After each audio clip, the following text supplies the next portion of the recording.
Hello friends, and welcome back, or welcome to Venice Sports Shack, and welcome back to everybody's favorite episode, God knows why, Don't Be Stupid. Today, we're going to be talking about, kind of hitting up on what Dan the Cardman dropped this morning, Fanatics, and the gambling aspects, and I wanted to give you my point of view. So as always, stand up, stretch out, because away we go! Alright guys, Dan the Cardman's been mentioning gambling, Fanatics, and he's doing a couple videos about it, and it seems like it's something that's important to him, and since he's a friend of the channel, I wanted to hammer on it too, and talk about Fanatics, the gambling aspects. The Ruben guy that owns Fanatics, I believe is his name. I forget everybody's name, so everybody that's watched for a while understands that. Sometimes I say the wrong names. But Ruben that owns Fanatics and his ownership in a gambling venture also, and one of the reasons I think this is one of the reasons he was unable to buy a sports team is because of his gambling ventures. But first, before we get into it, as always, contest. That's right, contest. Gotta get to some news too, but contest, don't forget we got the August, second half of August. I just got everything packaged up. I'm gonna mail the other gentleman one, mail this out. Gentleman that bought the Fuego Jordan, you got a pack coming to you too. But this is for August. If you're interested in an 84 rack pack, 1A to 100A, comment down below. And to the news, guys. This is great. Got some notes here. 2,000 subscribers. If you check and look, we should be over 2,000 subscribers. We are giving this away this week, probably tomorrow, which brings me to the notes. I want to let everybody know what's going on here over the next week. We're in Shipshawana on Saturday. The trade nights 6 to 10. 5 o'clock if you want to pay VIP. It's like 10, 50, 100, million, who knows what Brad charges, but pay a few extra bucks, you can get in an hour sooner. The Sunday is probably from 8:30 to 3. I will be there from 8 o'clock till, I usually leave at 2 because I'm old. But then Fort Wayne, September 14th. But we're going to give this away. We'll start a new contest for 3,000 subscribers. Yes, we did hit 2,000 subscribers, and we are going to celebrate it tomorrow. Which brings me to the stuff we're going to be talking about this week. 100%. I did a video on Friday, and I can't say he did, but we know our content thief, Sports Card Dad. He, where are you? He did a video Sunday that seemed really similar to my video, but just kind of counterpointed it a little bit because I tagged him Friday. So we're gonna do a video response to his Sunday video, which I'll tag it. I'll link that down below. His video from Sunday. I'll link Dan the Cardman's video from this morning. But one thing Sports Card Dad forgets, I got a time machine. That's right, 100% time machine video is going to come up this week. Probably Wednesday. Wednesday we're going to do a response video to Sports Card Dad's video on Sunday. We're going to do PSA. I got some updates on PSA. I want to do a response video to Junk Swax Hero.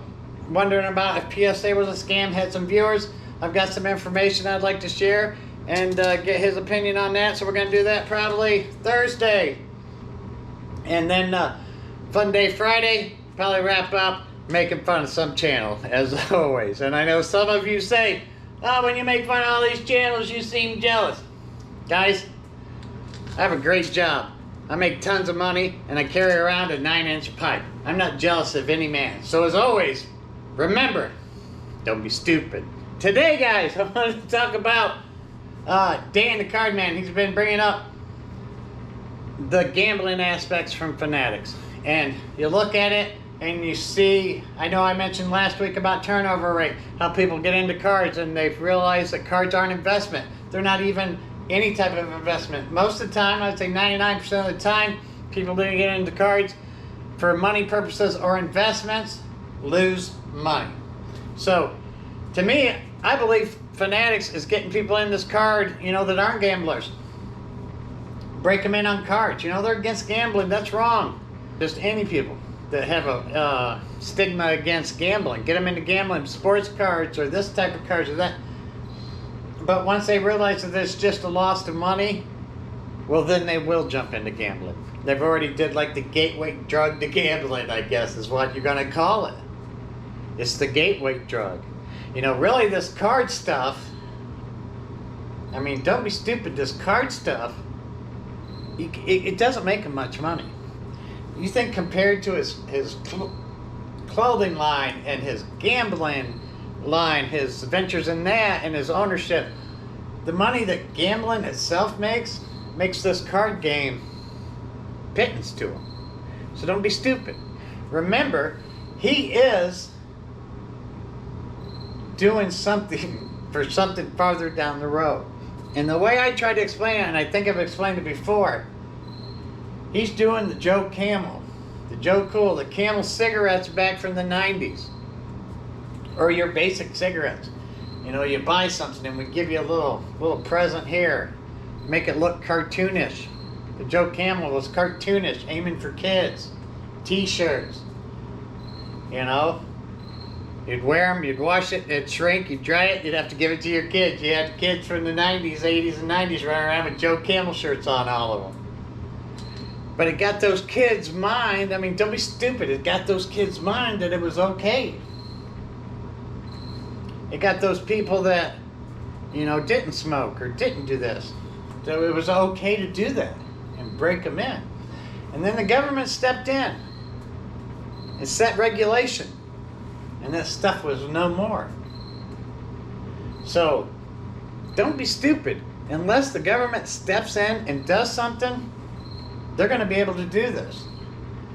What's going to happen is they're going to upset one of these senators or one of these congressmen's grandkids or sons, or get someone addicted, someone that matters, someone that has power, and that's when they'll step in. But until then, Dan, you're right.